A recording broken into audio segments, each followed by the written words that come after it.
क्या कुछ मुद्दे होंगे अगर आप क्षेत्र पंचायत बनते हैं? मैं एक गरीब परिवार से हूँ और सभी लोगों की पीड़ाओं को मैं जानती हूँ।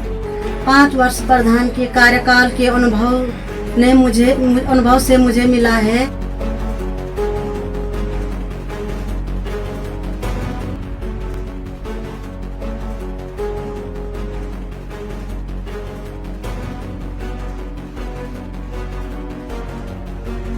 सलना वार्ड की जनता से मैं ये निवेदन करूंगी कि इस बार मुझे भारी से भारी मतों से विजयी बनाए। नमस्कार, मैं हूं आपके साथ संदीप बरद्वाल और आप देख रहे हैं बीबीसी उत्तराखंड। उत्तराखंड में पंचायत चुनाव की जो सरगर्मियां हैं वो आजकल काफी तेजी के साथ चल रही है। पहाड़ों में घर घर आजकल पंचायत चुनाव की जो खिचड़ी है वो लगातार तेजी के साथ प्रत्याशी अपना गुणा भाग लगातार जोड़ घटाना इस समय कर रहे हैं। ऐसे में जो पोखरी विकासखंड है यहाँ पर 73 गांव हैं। कई गांवों में जो प्रधान क्षेत्र पंचायत हैं वो निर्विरोध बन गए हैं। ऐसे में अब हमारे साथ इस समय क्षेत्र पंचायत सलना वार्ड से इस समय निवर्तमान ग्राम प्रधान चंद्रकला देवी जी हैं, जो इस बार क्षेत्र पंचायत सदस्य के दावेदार हैं। चंद्रकला देवी जी, बहुत स्वागत है आपका बीबीसी उत्तराखंड में। मैं चंद्रकला देवी सबसे पहले न्यूज चैनल का धन्यवाद करती हूँ जो मुझे मौका मिला है। क्या कहेंगे, इस बार आपने क्या सोचा कि आप इस बार क्षेत्र पंचायत का चुनाव लड़ रहे हैं? इस बार ये सीट अनुसूचित जाति के लिए आरक्षित है जी। पिछली बार जो कार्य हमसे छूट गए हैं उन्हें पूरे करने के लिए, जैसे तोड़जी की मोठा सलना की विकास कार्यों के लिए मैं हमेशा तैयार रहूंगी जी। क्या कुछ मुद्दे होंगे अगर आप क्षेत्र पंचायत बनते हैं? जैसे तोड़जी सलना की मोठा में विकास कार्य करूंगी, जिनमें रास्तों का निर्माण, अन्य कार्य हैं मैं उनको पूरा करूंगी। अच्छा, क्या कुछ लगता है आपको, एक गरीब परिवार से आप आते हैं और आप इस समय चुनाव में लड़ रहे हैं, कैसा इन 5 सालों में जो आपने इससे पहले सन्ना में आप ग्राम प्रधान रही, विकास कार्य किए, क्या कुछ कहेंगे? मैं एक गरीब परिवार से हूँ और सभी लोगों की पीड़ाओं को मैं जानती हूँ। 5 वर्ष प्रधान के कार्यकाल के अनुभव से मुझे मिला है।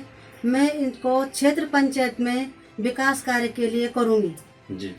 क्या कुछ कार्य आपने प्रधान के दौरान किए हैं गांव में, ताकि लोगों के बीच में आप ये संदेश पहुंचा सके कि ऐसे विकास कार्य में फिर से अगर बनी तो कर पाऊंगी? जैसे कि जूनियर हाई स्कूल का जो भवन निर्माण है वो भवन निर्माण किया है, पूरे गांव में रास्ते बनवाए हैं और जिन जगहों पे अंधेरा था वहाँ पे स्ट्रीट लाइट लगवाए। एनएम सेंटर में जो अतिरिक्त कक्ष है इस पे निर्माण किया। पेयजल की कई सुविधाएं हैं जो पेयजल से करवाई हैं जी। तो पेयजल में क्या कुछ आपने बनाया है? पेयजल में जैसे टैंकों का निर्माण किया है जी। और अलग अलग तोकों के हिसाब से जो है कि टैंकों का निर्माण किया है मैंने अपने पूरे वो गांव में। अच्छा, वर्तमान समय में पानी आता है उन पे? हाँ, पानी तो आता है जी। और क्या कुछ कहेंगे आप सलना वार्ड की जनता से, क्योंकि आपका एक बड़ा अनुभव रहा है और इससे पहले आपने गिनाए कि सलना में इस प्रकार से विकास कार्य आपके द्वारा किए गए हैं। क्या कुछ कहेंगे अंत में आप सलना की जनता से? यदि जनता मुझे इस बार आशीर्वाद देती है तो मैं अपने क्षेत्र के विकास कार्यों में बढ़ चढ़कर हिस्सा लूंगी। सलना वार्ड की जनता से मैं ये निवेदन करूंगी कि इस बार मुझे भारी से भारी मतों से विजयी बनाए। बहुत बहुत धन्यवाद आपका हमसे जुड़ने के लिए। ये हमारे साथ चंद्रकला देवी जी थे, जिन्होंने बेबाकी के साथ अपनी बातचीत रखी। साफ तौर पर इन्होंने कहा कि पिछले 5 साल में जो ग्राम प्रधान है उसमें 5 साल व्यक्ति सीखने के लिए बहुत ज़्यादा नहीं होता है और उसमें जो उनके द्वारा ग्राम पंचायतों में विकास कार्य किए हैं उन्हीं को लेकर इस बार फिर से एक बार आरक्षित सीट अनुसूचित जाति की क्षेत्र पंचायत के लिए आए हैं।